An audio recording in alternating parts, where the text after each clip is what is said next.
사역하는 기도해 주시고 또 여러 가지로 사랑을 많이 베풀어 주신 우리 담임 목사님 김주성 목사님과 우리 장로님들 또 여러 우리 권사님 집사님 또 여러 성도님들께 진심으로 감사드립니다. 여러분들의 기도와 또 많은 격려로 인해서 저희들이 한 12년째 하나님의 은혜 가운데 사역을 잘 할 수 있었고요. 또 오늘도 이렇게 여러분들과 함께 그동안 저희들이 지냈던 선교 현장의 이야기들을 함께 나누도록 하겠습니다.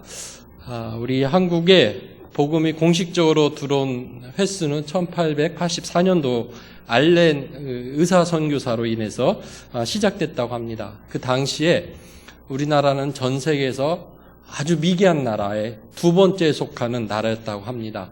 하나는 아프리카의 어느 나라고 그 다음에 조선이라는 나라였습니다. 가난했고요. 배우질 못해서 무지한 사람들이 굉장히 많았고 질병이 만연했고 가는 곳곳마다 미신들이 많이 있었고 특별히 여성들의 신분은 굉장히 낮은 그런 사회의 모습이었었고 더군다나 국권까지도 일본에 빼앗긴 그런 어찌 보면 희망이 없는 그런 나라가 이 조선 땅이었습니다.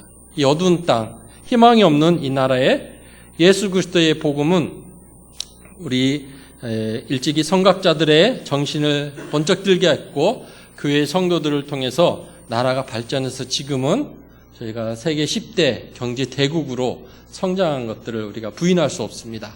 실제로 외국에 나가면 저희 캄보디아에서도 보면 한국 사람들을 제일 좋아합니다. 외국 사람들이. 그리고 한국은 우리 캄보디아 사람들에게는 꿈의 나라입니다. 가보고 싶은 나라, 살고 싶은 나라.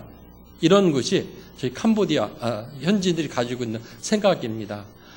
그렇기 때문에 저희들이 한국 선교사들이 사역하는데 그것이 굉장히 플러스가 되는 것들을 볼 수가 있어요. 한국 사람들이 가면 모두 다 환영해주고 한국 사람들이 하는 것을 잘 따라와주고 부러워하고 이런 모습들을 볼 수가 있습니다.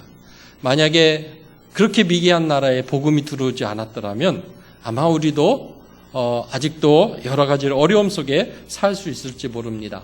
복음이 우리나라에 끼친 영향력은 정말로 굉장하다는 것입니다. 복음은 사람을 변화시키는 능력이 있습니다. 그래서 우리 성경에 나오는 많은 인물들, 또 우리 주변의 사람들이 예수 믿지 않다가 예수 믿고 변화되는 일들이 굉장히 많이 있는 것들을 우리가 직접 목격하고 또 선교 현장에서도 볼 수 있습니다. 또 복음은 믿음의 능력이 있어서 우리가 더욱더 믿음으로 살아갈 수 있도록 만들어주고 있는 것을 볼 수 있습니다. 만약에 130년 전에 선교사들이 와서 우리에게 복음을 전해주고 또 교회를 세우고 학교를 세우고 사회 계명운동을 일으키지 않았더라면 아마 우리에게는 아직도 듣지 못한 복음들이 가지고 있을지 모릅니다. 이 지구상에 약 75억 명의 인구가 있다고 하는데요. 그 중에 17,000여 종족이 있는데 아직도 예수님을 들어보지 못한 종족은 약 7,000 종족은 한 번도 복음을 들어보지 못한 그런 종족들이 있다고 합니다. 이들은 누군가가 가서 전해주지 않으면 평생 동안 이 놀라운 복음, 가난한 나라를 변화시켰던 이 복음을 들을 수가 없을 것입니다.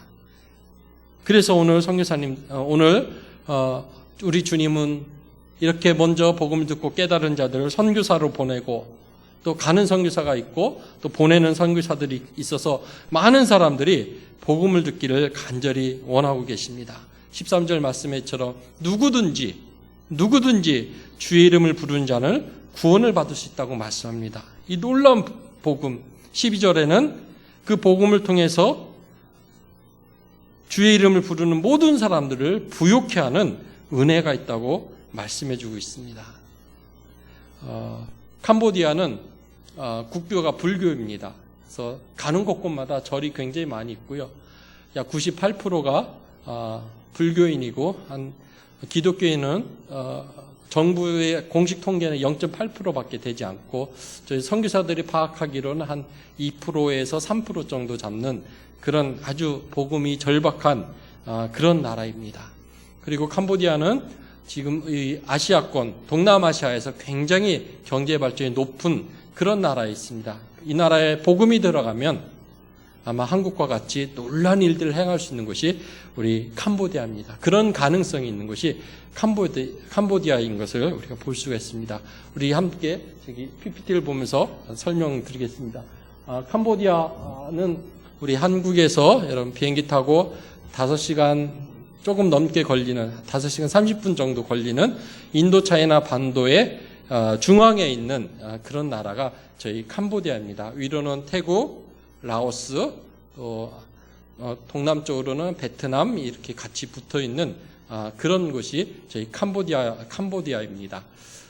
캄보디아는 국기가 이렇게 생겼고요. 캄보디아 하면 여러분 가장 많이 들어보신 것이 아마 앙코르왓이라는 세계 문화 유산이 있는 그런 지역입니다. 세계 10대 불가사의 한 건물 중에 하나로 또 알려져 있고 매년 400만 명 넘는 전 세계의 관광객들이 와서 관광하는 그런 곳입니다. 아마 다녀가신 분들도 있고 TV를 통해서도 많이 보셨을 줄 압니다.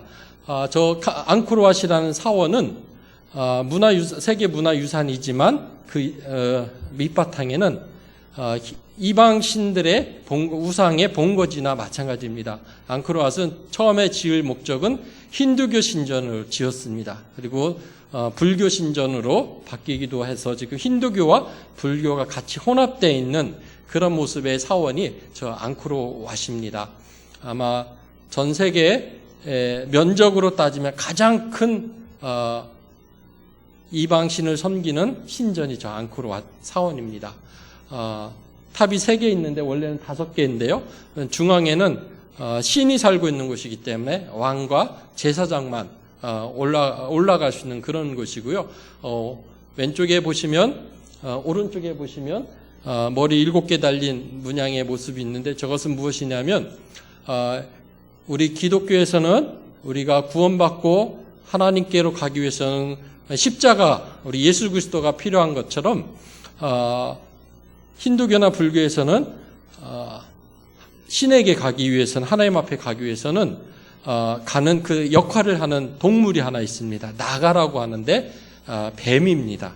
우리 성경에 나오는 뱀. 그 뱀이 신과 인간을 연결해주는 역할을 합니다. 그래서 캄보디아에 가시면 다리마다, 모든 다리마다 뱀 몸통으로부터, 머리로부터 뱀 몸통이 쭉 연결돼서 다리를 만들어 놓습니다. 그 가운데 저렇게 머리 7개 달린 뱀은 뱀 중의 왕, 우리 성경에서 말하는 사탄의 괴수, 왕입니다. 이것이 곳곳마다 있습니다. 그러다 보니까 제가 영적인 싸움들이 굉장히 많이 있어요. 많은 선교사님들이 가서 복음을 전하지만 잘 전해지지 않기도 하고요. 뭔가 영적인 어떤 어둠에 저희들이 눌려있는 것들을 많이 경험하는 그런 영적 전쟁이 굉장히 심한 그런 곳이 저희 캄보디아 땅입니다. 다음 넘겨주시고요. 예. 캄보디아 지도는 이렇게 생겼습니다. 우리 남한의 1.8배의 면적을 가지고 있고요. 우리는 국토의 70%가 산이지만 캄보디아는 저렇게 보시면 녹색으로 표시된 데를 제외하고는 모두 다 평야입니다. 가는 곳곳마다 땅이 굉장히 넓습니다. 그래서 한국에서 오신 분들이 이렇게 땅 넓은데 다 놀린다고 뭐라고 하세요. 특별히 시골에서 오신 분들은 여기 와서 뭐 농사를 지으면 좋겠다 뭐 이런 이야기를 많이 하시는데 인구는 1650만 명밖에 되지는 않습니다. 굉장히 적은 인구인데요. 이유가 있습니다. 그리고 환경은 우리나라 약 70년대의 환경입니다. 그런 모습 속에 저희 캄보디아가 살고 있고요. GDP로 따지면 우리 한국의 남한의 26배의 적은 수준으로 삽니다. 한 1000불 정도, 1100불 정도의 모습으로 살아가는 것이 캄보디아의 현재 모습입니다. 넘겨주시고요. 네, 캄보디아는 우리 한국하고 너무나도 비슷한 모습들을 많이 가지고 있습니다. 과거 우리 한국이 일본의 식민지였었고 또 6.25라는 내전을 겪은 것처럼 캄보디아도 비슷한 환경을 가지고 있어요. 약 90년간 프랑스의 지배를 받았고요. 그리고 1975년부터 1979년까지 내전이 일어났었어요. 쿠데타가 일어나서 동족을 죽이는 그런 안타까운 모습으로 캄보디아가 있었습니다. 우리나라하고 비슷한 그런 정서들을 많이 가지고 있었어요. 특별히 1975년부터 79년까지 내전으로 인해서 캄보디아라는 말은 약 90년대 이후로 우리 세상 사람들에게 알려졌습니다. 그 전에는 아마 여러분 들어보셨을지 모르는 킬링필드라는 말로 캄보디아를 불렀습니다. 죽음의 땅. 그 당시 내전으로 인해서 600만 명의 인구 중에 절반 이상이 약 한 300만, 350만 명의 인구가 동족에 의해서, 가족에 의해서, 친구에 의해서 목숨을 잃는 그런 안타까운 모습이 있었던 그 나라였습니다. 60년대에는 저희보다도 잘 살았습니다. 그래서 우리나라의 가난을 위해서 굶주리는 것들 때문에 안남미 쌀을 저희들에게 지원해줬던 그런 나라이고요. 지금도 캄보디아 오래된 건물들을 보면 한국보다 훨씬 예쁜 그런 건물들을 가지고 있고 잘 살았던 그런 민족인데 한 사람의 잘못된 생각 때문에 공산주의로 나라가 바뀌면서 내전을 겪고 아픔이 있었습니다. 그래서 그 영향이 지금도 30년이 지난 지금도 캄보디아는 가난해서 허덕이고 있습니다. 제대로 된 나라를 살아가는 지도자가 부족하고요. 그 다음에 그 당시 인구들이 많이 죽었기 때문에 어른들이 많이 있지를 않습니다. 그래서 캄보디아의 전체 인구의 약 70% 이상은 어린이들, 유소년들입니다. 그래서 캄보디아가 희망이 있는 것이 어른들은 복음을 전하면 듣기는 정말 잘 듣습니다. 그런데 정작 회심하는 시간에는 회심을 하질 않아요. 어린아이들은 반대입니다. 어린아이들은 복음을 전하면 그대로 잘 받아들여요. 그래서 이 아이들이 복음을 통해서 믿음으로 잘 자라며 앞으로 10년, 20년이 지나면 우리나라와 같이 복음이 폭발적으로 성장하는, 부흥하는 그런 나라가 될 수 있는 것이 저희 캄보디아입니다. 희망이 있습니다. 주변국의 미얀마, 라오스, 베트남 이런 곳은 사회주의 국가라 제대로 선교 활동을 못합니다. 교회를 제대로 세울 수가 없습니다. 태국은 이미 이제 경제적으로 어느 정도 성장하다 보니까 사람들이 교회를 안 가는 거예요. 캄보디아는 60, 70년대의 환경 속에서도 어린아이들, 유소년들이 많다 보니까 복음을 잘 전하면 이들이 10년, 20년이면 성장할 수 있는 그런 잠재력 있는 그런 선교지 중에 하나입니다. 그래서 많은 선교사님들이 와서 열심히 사역하는 곳이 저희 캄보디아인데 그 중에 제가 사역하는 곳은 아까 지도상에서 보시면 태국과 북쪽에 태국과 국경지대인 알롱뱅이라는 지역에서 제가 사역하고 있습니다. 수도 푸놈펜에서 약 한 10시간 정도 떨어져 있는 아주 외진 마을입니다.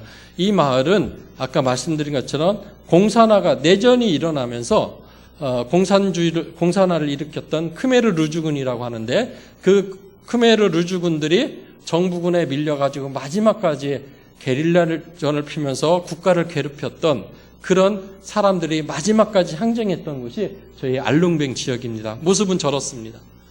그러다 보니까 전쟁에 피해를 입었던 사람들, 그래서 집에 아버지가 없는 아이들, 부모님이 안 계신 아이들이 많이 있고요. 그 다음에 정부군으로 참석했다가 고향으로 돌아가지 않고 그냥 머물러 있는 사람들, 지금은 이제 국경을 지키는 국경 수비대 군인들이 주둔하고 있는 그런 군사지역과 비슷한 지역입니다. 자연히 그러다 보니까 정부로부터 오는 많은 혜택들이 없습니다. 그래서 하루에 한 2불 정도의 열악한 환경으로 살아가고 있습니다. 땅도 부족해서 저렇게 땅을 밀림 같은 데를 개간해가지고 농토를 만들어서 살고 있고요.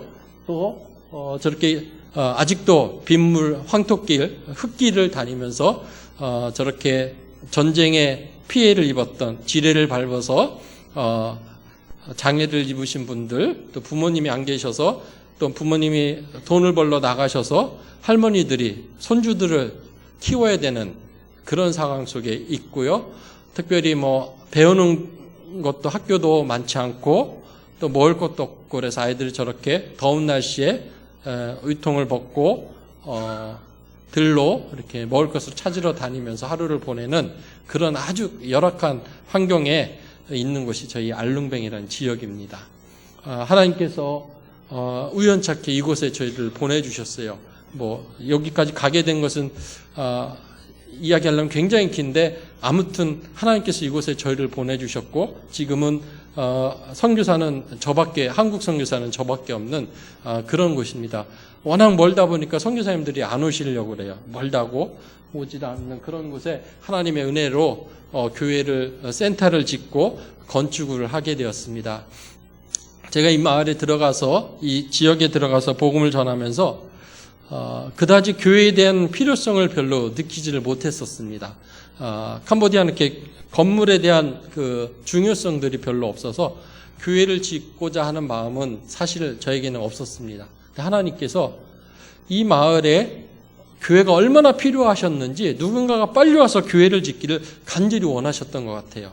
가자마자 뜻하지 않게 저 보이시는 세수만교회 건물은 제가 아는 분이 한 것이 하나도 없어요. 대구에 약국하시는 장로님 한 분이 연락하셔가지고 교회를 건축하겠다는 이야기를 하셨어요. 제가 전혀 모르는 분이 딱 한 번 뵀어요. 말씀하셔서 교회 짓는다고 하셨는데 제가 교회 질 마음도 없었고 그 당시 그래서 그냥 미뤘어요. 그랬더니 이분이 얼마나 성미가 급하신지 오셨어요. 하루 휴가 내서 오셔가지고 땅 어디 구입하고 교회 어디 질 거냐고 다급하게 하시고 물어보고 그냥 가셨어요. 그때 교회 본 게 처음이자 마지막인데 그분의 도움으로 교회를 지었어요. 제가 알지도 못합니다. 그리고 다른 분들에 의해서 교회가 건축되어졌습니다. 예쁘게 건축이 되어졌는데 설계하신 분도 일본의 어느 믿지 않는 할아버지가 설계를 해주셨고, 할머니는 교회 다니시는 분인데 선교사님의 영향을 받아서 헌금을 해주셔서 교회를 지었어요. 그래서 일본식으로 아주 예쁘게 튼튼하게 지었습니다. 마을 분들이 교회 짓는데 한 10층 건물 짓는 줄 알았는데 1층밖에 안 져서 굉장히 아쉬워했던 그런 건물입니다. 그런데요, 교회를 짓고 나니까 동네 분들이 너무 좋아하시는 거예요. 절에 다니시는 분들도 우리 마을에 교회가 생겼다고 하면서 자랑하시고 우리 마을에 교회가 있는 것에 대해서 뿌듯해 하시는 거예요. 그래서 주일날 자기 손주들도 교회로 데려다 주고 가기도 하시고 이런 모습으로 교회가 성장했습니다. 제가 이것을 보면서 또 다음 넘겨주시죠. 이게 주일날 예배드리는 모습입니다. 아까 말씀드린 것처럼 인구의 한 70%가 유소년들이잖아요. 저희들은 어린이들이 한 200여 명 주일날 모여서 예배를 드리고 있습니다. 한국 교회는 요즘 주일학교가 많이 없다고 하는데 저희는 주일학교 아이들이 많습니다. 한 200여 명의 아이들이 모여서 주일날 예배 드리고요. 또 성경도 공부하고 또 어른들 지역 주변에 있는 셀그룹 교회들 신앙이 가지고 있으신 분들 모여서 같이 예배 드리는 그런 장소로 활용하고 있습니다. 그래서 아이들이 지금 한 8년째 잘 성장해서 이제 청소년들이 되고 이제 직업을 찾아서 나가는 그런 아이들이 됐는데 계속해서 아이들은 많이 나오다 보니까 예배를 드리고 있습니다. 다음 넘겨주시고요. 이건 저희 교회의 어떤 모습들인데 마을을 위해서 교회를 통해서 지역 주민들 섬기는 일들을 합니다. 특별히 단기 선교팀들이 오시면 저희 의료 선교도 하고요. 부족한 건물도 지어서 저거는 저희 현지 사역자 숙소인데 지어서 교회에서 생활할 수 있게끔 하고요. 또 세브란스 병원에서 후원을 해주셔서 어린이 놀이터를 지었습니다. 그러니까 마을에는 놀이터는 저희 교회밖에 없습니다. 그러니까 아이들이 생전 처음 미끄럼틀, 그네 이런 것도 경험하면서 교회에 대해서 놀면서 교회에 대한 귀한 모습들을 가지고 있는 그런 곳입니다. 다음이요. 또 이제 아이들이 이제 저희가 워낙 시골이다 보니까 아이들이 배울 수 있는 기회들이 많지가 않아요. 특별히 저런 악기 같은 것들은 처음 만져보는 거예요. 저런 기타라든지 키보드라든지 이런 것들을 가르쳐 줄 사람도 없고 아이들은 우리 청년들이 이제 한국의 청년들이 와서 직접 가르쳐 주고 또 아이들이 예배 시간에 활용할 수 있도록 하는 그런 일들을 저희들이 하면서 교회에 대한 애착들을 많이 갖게 했습니다. 다음 해주시고요. 이것은 우리 아이들, 캄보디아 사람들은 겁이 굉장히 많아요. 그래서 몸에 부족 같은 것들을 굉장히 많이 하고 답니다. 특별히 팔에 팔찌 같은 걸 하는데 빨간색 실끈을 이렇게 팔에 묶습니다. 뭐 중요한 시험이 있다든지, 뭐 어떤 질병에 걸렸다든지, 어떤 위험한 일이 생기면 반드시 빨간 실을 찹니다. 이 빨간 실은 절에 가서 스님들이 팔아요. 연부를 외우고 나서 파는 일종의 그 부적 같은 것들입니다. 이것들을 굉장히 많이 해요. 그래서 이것들을 어떻게 하면 끊을까, 없앨까 고민하던 중에 한국에 저런 좋은 복음 팔찌라는 복음을 제시하고 팔에 차주는 그런 그 아이들 그 전도용품이 있더라고요. 그래서 그것을 가지고 와서 아이들에게 채워주니까 그 부적도 끊고 저것도 차면서 굉장히 좋아하면서 또 친구들에게 복음을 전할 수 있는 그런 기회로 삼습니다. 아이들은 저런 걸 가르쳐주면 따라해요. 그대로 받아들이고 부적 끊으라고 그러면 쉽게 끊습니다. 어른들은 안 그래요. 이거 끊으면 큰일 나는 줄 알아요. 절대 안 끊는데 아이들은 그대로 받아들입니다. 그래서 캄보디아는 희망이 있습니다. 그 아이들이 복음을 듣고 이것이 무엇이다라는 것을 알면서 믿음으로 자라나는 그런 모습들을 가지고 있습니다. 넘겨주시고요. 이거는 저희가 방과후 교실을 작년에 지었습니다. 뜻하지 않게 캄보디아는 이제 학교가 배우는 기회들이 많지 않아요. 선생님도 부족하고 학교 교육 수준도 굉장히 낮습니다. 왜냐하면 내전 때 많은 지도자들이 죽었기 때문에 제대로 교육하는 사람이 없어요. 아이들이 하루 3시간만 학교 갔다 오면 하루 종일 놀아요. 뭐 학원도 없고 과외 같은 것도 없는 그런 곳입니다. 이 아이들에게 어떤 제대로 된 지식을 좀 더 교육을 시키고 싶었는데 기도하는 중에 하나님께서 방과후 교실을 우연찮게 짓게 하셨습니다. 그래서 부산의 어느 교회에서 후원을 해주셔가지고 건물을 지었는데 지금 이제 걱정인 것이 저 건물을 짓고 나서 마을에서는 유치원도 열어달라, 뭐 학교도 해달라, 뭐 아이들 과외도 시켜달라, 뭐 한국어도 가르쳐달라 요청이 많은데 문제는 가르칠 사람이 없는 거예요. 저희들 도시면 좀 괜찮은데 여기까지 와서 가르칠 만한 선생님들이 많이 없어서 지금 고민 중에 있습니다. 그래서 저희 바라기는 우리 교회에 나서 자라는 청소년들이 자라서 이 아이들이 타지로 나가지 않고 교회에 머물르면서 이제 아이들에게 신앙적인 교육과 더불어서 저렇게 다른 분야에서도 교육을 좀 시켰으면 하는 것이 저희 이제 기도 제목 중에 하나입니다. 그래서 아이들이 교회 내에서 신앙 교육과 더불어서 일반 교육도 받으면서 정말 하나님의 사람으로 잘 성장할 수 있도록 하는 것이 저희 앞으로 있던 그런 계획들을 가지고 있습니다. 넘겨주시고요. 이것은 제가 두 번째로 지은 교회인데요. 저 마을은 저희가 있는 교회 그 마을에서 맨 끝마을에 있습니다. 저 마을은 우기가 되면 저렇게 물이 차서 들어가지를 못해요. 강물이 벌람하고 심지어 아이들도 학교 가다가 빠져서 익사하는 그런 일들도 벌어졌던 그런 마을입니다. 이 마을 사람들에게 어떻게 하면 복음을 전할까 하다가 마침 교회를 지을 수 있는 계기가 돼서 그 마을에 교회를 졌어요. 한 70여 가구가 모여 사는 마을인데 굉장히 가난한 마을입니다. 그래서 그곳에 교회를 짓고 아이들이 지금 한 80여 명 모여서 예배드리는데 엄마들이 같이 와요. 그래서 엄마들이 저 문간에 같이 앉아서 한 20-30명의 엄마들이 앉아서 아이에 안고 와서 함께 예배를 드립니다. 그렇게 예배가 시작돼서 지금 마을 전체가 복음으로 조금씩 변화되는 그런 곳입니다. 그래서 교회 일도 열심히 하고 이제 조금씩 신앙이 들어가서 얼마 전에는 어떤 자기 손주가 다쳤는데 할머니가 이 아이를 위해서 좀 기도해 달라는 거예요. 나을 수 있도록. 제가 뭐 아픈 아이들 직접 가서 이렇게 기도하고 이런 적은 있지만 현지 캄보디아인이 와서 목사님, 선교사님이 기도해 달라고 기도하면 나을 것 같다고 이렇게 말한 건 처음이었어요.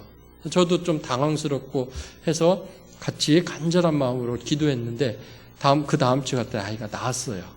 얼마나 감사한지 모릅니다. 그 할머니 속에 믿음이 들어가고 그 모습을 봤던 마을 주민들도 믿음이 들어가는 거예요. 기도하면 낫구나. 교회 가서 예배드리고 하니까 변화가 생기는구나. 조금씩 복음이 들어가면서 마을이 조금씩 변화되는 그런 모습을 갖는 그런 마을입니다. 굉장히 저희가 애착이 가고, 처음에 저 마을에 갈 때는 막 오토바이 타고 가는데 저를 안내했던 현진이 조금만 가면 마을이 나온다는 거예요. 근데 아무리 가도 마을이 나오지를 않는 거예요.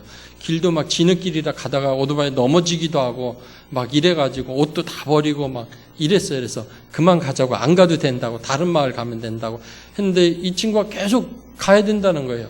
그래서 갔는데 제 마음속에 짜증이 난 거죠. 막 넘어졌죠. 옷도 다 버렸죠. 뭐 길도 안 좋죠. 짜증이 났는데 저 마을 입구에 딱 들어갔는데 저 교회 자리쯤 됩니다. 하나님께서 제가 경험하지 못한 마음의 평안을 주셨어요. 그 마을에. 그때. 그래서 지금도 저 마을에 들어가면 처음에 들어갈 때 늘 짜증납니다. 옷도 버리죠. 뭐 어떨 땐 차도 빠져가지고 막 차도 못 나오고 막 이런 적도 많이 있습니다. 그래서 속으로 하필 왜 이 마을에다 교회를 져가지고 내가 이 고생하나 막 그런 마음으로 들어갈 때가 많이 있었습니다. 근데 들어가서 아이들을 만나고 어른들과 예배를 드리고 나면 제 마음이 그렇게 평안할 수가 없어요. 그래서 저에게는 어떤 치유받는 그런 교회입니다. 그래서 예배를 드리고 나오면 제가 마음속에 그 힐링이 되고 감사가 나오는 그런 마을로 지금 있는 그런 곳입니다. 또 다음 읽어주시면요. 예. 또 세 번째 교회는 요즘 한국에 와서 TV를 보니까 어쩌다라는 말을 많이 쓰더라고요. 뭐 어쩌다가 어른 뭐 이런 말들을 많이 쓰는데 저 교회는 제가 어쩌다가 교회를 졌어요. 예. 저 마을을 후원해 주신 분이 우리 교단의 어느 교회인데 마을에 우물을 하나 기증을 해 주셨습니다. 그러면서 우물 기증식을 하는데 목사님 오셔서 이 마을에 우리가 우물을 기증했으니까 교회를 하나 지으면 좋겠다고 말씀하시는 거예요. 근데 사실 저는 저 마을에 전도도 안 했고 교회 질 마음이 없었습니다. 하나 우리 새소망교회 그것만 잘 이렇게 사역을 하면 된다고 생각했는데 목사님이 그렇게 말씀하시고 돌아가셔서 토요일마다 전화하시는 거예요. 어떻게 땅 알아봤냐? 또 그 다음 주에 땅 구입했냐? 뭐 이런 식으로 계속 물어보시는데 굉장히 제게 귀찮았습니다. 그것이 저는 뭐 마음도 없고 전도도 안 했던 마을인데 목사님 매주마다 전화하시는 거예요. 해서 어떻게 됐냐? 뭐 이렇게 하면 아직 안 됐습니다. 이것도 뭐 안 됐다는 말도 한두 번이지 계속 할 수는 없잖아요. 그래서 하다가 이제 목사님 계속 말씀하셔서 그러면 일단은 교회를 좀 지어놓고 나중에 전도해서 예배를 드리면 좋겠다라는 마음으로 일단 교회를 졌어요. 그러니까 어쩌다가 교회를 진 겁니다. 그냥 일단 져놓고 하도 귀찮게 하니까 일단 져놓고 나중에 이제 예배 드리면 되겠지 이렇게 했는데 교회를 다 졌는데 동네 아이들이 교회에 오는 거예요. 그래서 너희들이 어떻게 왔냐니까 여기 교회 아니냐고 우리 예배 드리러 왔다는 거예요. 아이들이 예배 드리러 왔는데 여기 예배 안 드린다고 가라고 할 수가 없잖아요. 그래서 어쩌다가 예배를 드렸어요. 아이들이 예배 드리러 왔는데 그렇게 해서 예배가 시작됐습니다. 그러니까 제 마음속에는 그다지 중요하게 여겨지지 않은 교회였습니다. 아이들이 왔으니까 예배를 드려도 준비돼서 예배 드린 것들이 아니었기 때문에 그렇게 마음속에 큰 부담 없이 일단 드렸는데요. 이 아이들은 정말 교회를 기다렸던 아이들이에요. 예배를 기다렸던 아이들이에요. 저희가 예배를 시작하는데 캄보디아 말도 좀 아이들이 잘 못 알아듣고 그렇습니다. 그러다 보니까 틀리고 이런 찬송도 틀리고 하는데 아이들이 틀리는 것까지 다 그대로 따라하는 거예요. 마치 스펀지에 물을 묻히면 적시면 스펀지가 물을 그대로 빨아들이는 것처럼 똑같습니다. 아이들이 틀리면 틀리는 대로 가르치는 그대로 따라하면서 잘하라는 거예요. 얼마나 예쁜지 모릅니다. 제가 지금 보여드린 세 개의 교회 중에 아이들이 제일 예쁘게 예배 드리는 곳이 바로 이곳입니다. 제가 그리고 나서 교회 지금 과정 속에서 제 마음속에 그렇게 불편한 마음이 있던 것들을 굉장히 많이 회개했어요. 교회를 짓는 것도 하나님이 하시는구나. 이게 사람의 계획도 되는 것이 아니라 하나님께서 이 지역에 얼마나 교회가 필요하면 이 교회를 이렇게 지을 수 있게 하셨을까 그리고 이렇게 예배를 사모하고 기다렸던 아이들이 있었구나라는 것들을 느끼면서 굉장히 많이 회개했던 그런 마을입니다. 지금도 예배를 드리는데 어린 아이들이 자기보다 더 어린 동생들을 데리고 와서 예배를 드립니다. 빨개 벗고 오는 아이들도 있고요. 예배 드리다가 오줌 싸는 아이들도 있고요. 떠들고 장난치는 아이들도 많이 있는데 그 모습이 굉장히 귀여워요. 그러면서 아이들 속에 복음이 들어가는 겁니다. 복음이 들어가면서 조금씩 변하는 그런 모습이 있습니다. 제가 저런 교회를 보면서 왜 하나님께서 나에게, 이 부족한 나에게 뜻하지 않게 이 지역에 시골 외진 교회에 교회를 짓게 하셨을까? 아까 처음에 보셨던 새소망교회 같은 경우는 건물을 보시고 뭐 그다지 예쁜 교회지는 아니지만 왜 시골에 이렇게 예쁘게 교회를 졌냐고 뭐라고 하시는 선교사님도 사실 있었어요. 도시에다 졌으면 참 좋았겠다라고 아쉬움을 이야기하시는 분도 있었어요. 물론 그 말도 일리가 있고 저도 왜 하나님께서 이곳에 이렇게 뜻하지 않게 교회를 짓게 하셨을까라는 것들을 고민했습니다. 그런데 어느 책을 보니까 우리 예수 믿는 사람들이 하나님의 인도하심을 받아서 반드시 이 땅에서 해결해야 될 가장 큰 5가지 문제가 있다는 거예요. 예수 믿는 사람들이 반드시 하나님의 인도함을 받아서 해결해야 될 5가지가 있다는 겁니다. 첫째는 이 땅에는 하나님을 모르는 사람들이 너무 많다는 거예요. 그리고 지도자들이 부족하다는 거예요. 제대로 하나님의 말씀을 가르칠 사람들이 없고 가난이 너무 전 세계적으로 가난이 너무 심하다는 거예요. 질병이 만연돼 있고 문맹과 무지 속에 그 문맹과 무지의 현실이 개선되지 않고 계속해서 가난이 대물린 데는 이 5가지 문제가 전 세계 문제에 있다는 거예요. 이 5가지 문제는 하나님의 예수 믿는 우리가 하나님의 인도함을 받아서 해결할 수가 있다는 거예요. 어떻게 해결하느냐? 이것은 간단합니다. 교회만 있으면 된다는 거예요. 교회는 어느 곳에 가든지 다 세울 수가 있지 않습니까? 교회가 있으면 교회를 통해서 예수 그리스도를 모르는 이들에게 예수님이 누군지를 알게 할 수 있습니다. 교회를 통해서 미래를 준비할 수 있는 지도자들을 준비할 수 있습니다. 과거 우리나라가 그랬잖아요. 그리고 가난한 사람들을 도울 수 있습니다. 예수님도 언제나 가난한 편이었었고 교회에서 많은 구제사역과 사회사업들을 많이 하잖아요. 가난한 사람을 도울 수가 있고 병든 자들을 치료할 수 있습니다.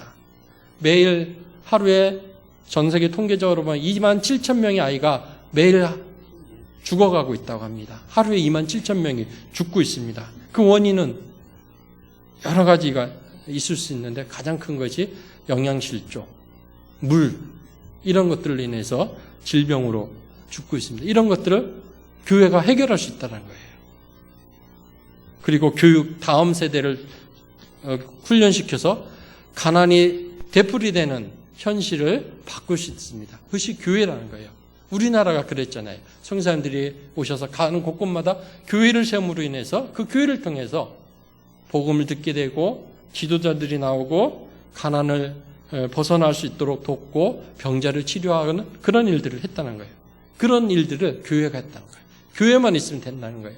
제가 그것을 보면서 하나님께서 이래서 이 알롱뱅 외진 지역 이 지역에 하나님께서 교회를 세우셨구나라는 것들을 느끼면서 지금은 열심히 새 교회를 돌보면서 귀한 사역들을 하고 있습니다.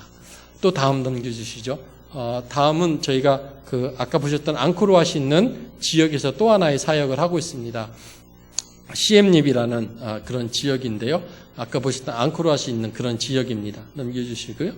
예, 이곳에서는 제가 현지 초등학교에서 사역을 하고 있습니다.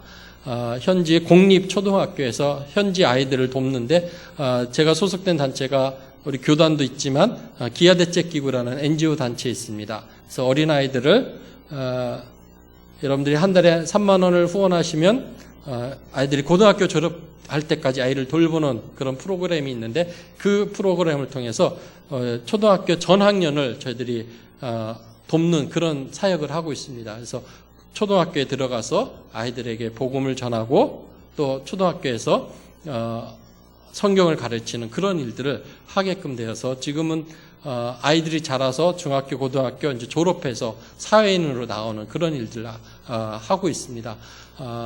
저의 사역은 어찌 보면 평범한 것 같지만 저에게는 굉장히 큰 의미가 있습니다. 첫째는 앙코르와시는 아까 말씀드린 우상의 본거지 바로 옆에서 국교가 불교인 국가에서 그리고 공립초등학교 공공장소에서는 종교활동을 못하게 되었는데 그런 곳에서 주민들의 허락하에 예배를 드릴 수 있는 그런 곳이 저입니다. 그래서 아이들이 학교 다닐 수 있도록 저렇게 교복도 지원해 주고요. 교복이었으면 아이들이 학교를 오질 않습니다. 유치원 사역도 하고요. 그래서 유치원은 매일 예배를 드리고 하루를 시작했는데 작년부터 이제 유치원은 현지 학교로 이양을 해서 저희들이 운영하지는 않습니다. 다음 넘겨주시고요. 그 다음에 아이들에게 급식을 했습니다. 캄보디아는 하루에 2끼밖에 먹지 않습니다. 아침 겸 점심, 점심 겸 저녁 먹고 하루 일과가 마치는데 아이들은 학교에 7시면 와서 11시면 학교가 끝납니다. 그러니까 아침에 일어나면 학교 오는 거예요. 그러니까 뭐 먹을 거 제대로 아침을 먹거나 이러지를 못합니다. 그리고 학교가 끝나고 집에 가면 이제 부모님들이 일 나가시니까 먹을 것이 제대로 없어요. 그러니까 늘 배고픔에 있고 그래서 아이들 체구들이 좀 작습니다. 영양의 실조에 많이 걸려서 이 아이들을 어떻게 도울 수 있을까 하다가 저희가 급식을 했습니다. 그래서 아이들이 학교에서 전교생들을 통해서 급식을 했는데 급식할 때 우리 식사기도 하잖아요. 그것처럼 식사기도를 했습니다. 매일같이. 그러니까 저 아이들은 지금도 누구를 시켜도 식사기도는 평생 할 수 있는 아이들이에요. 뭐 간단합니다. 밥 잘 먹고 공부 잘하고 아프지 않고 뭐 훌륭한 사람 되게 해주세요. 뭐 그런 내용의 기도문인데 누구를 시켜도 다 하는 거예요. 그리고 한번 들은 그 기도문은 평생을 잊지는 않는 거예요. 6년 동안 계속했으니까 아이들이 잊지 않고 생활하게 됩니다. 그래서 복음이 들어가서 신앙을 벗어나지 않게 합니다. 별거 아닌 것 같은 식사기도지만 저 영향으로 인해서 지금 초등학교를 졸업한 우리 중고등학생들이 한 5, 60명 되는데요. 이 아들이 열심히 교회를 떠나지 않고 예배드리는 모습들을 볼 수가 있습니다. 다음 넘겨주시고요. 예, 이렇게 이제 아이들 학교 다닐 수 있도록 학용품 같은 것들을 우리 저희 기아대책과 더불어서 지원하면서 아이들 돕고 마을 분들 돕는 일들을 하고 있습니다. 좀 넘겨주시고요. 그 외에도 뭐 마을에 집을 보수해 준다든지 이런 일들 하고 우물 사업도 여러분 캄보디아 물이 부족해서 많이 하는데 아주 좋은 저에게는 복음을 전하는 접촉점이 되었습니다. 그래서 처음 전도할 때 필요한 우물을 지어주고 복음 전하면 모두 다 환영했고 지금은 저렇게 굉장히 가난한 마을인데 구제품 같은 것도 정기적으로 주어서 교회에 대한 애착을 갖고 우리 마을에 교회가 있는 것에 대해서 좋아하고 복음을 잘 듣는 그런 곳으로 변하게 되었습니다. 이런 일들을 하고 지금 이제 청소년들이 복음 안에서 이제 자기 민족을 구원할 수 있도록 아이들 신앙교육도 시켜서 전도도 하는 일들을 저희들이 하고 있습니다. 캄보디아 어린아이 예쁘죠? 눈이 굉장히 맑고 순수합니다. 잘 복음도 듣는 그런 순수한 아이들의 모습입니다. 여러분 우리도 복음에 대한 빚진 자의 모습을 가지고 있었습니다. 선교사님들이 오지 않았더라면 우리는 이 복음을 듣지도 못했고 지금도 이렇게 세계 10대 강국으로 성장할 수 없었을 텐데 복음을 전했기 때문에 복음이 들어왔기 때문에 우리도 지금 이 자리에 있었던 것처럼 우리도 오늘 본문 말씀처럼 전하지 않으면 이 캄보디아 사람들이 어떻게 복음을 들을 수 있겠습니까? 전해야 될 사명이 저희들 속에 있습니다. 특별히 올해 우리 안양중앙교회에서 단기 선교를 준비하고 있는데 이 단기 선교를 통해서 여러분 선교지에 가면 정말 하나님이 하시는 일들 우리 기도가 어떻게 열매를 맺어가고 있는지를 볼 수 있는 귀한 곳이 선교지입니다. 여러분 모두 다 동참하시고 또 함께 하나님 나라를 확장하는 일에 귀하게 쓰임받는 그런 저와 여러분이 되길 바랍니다.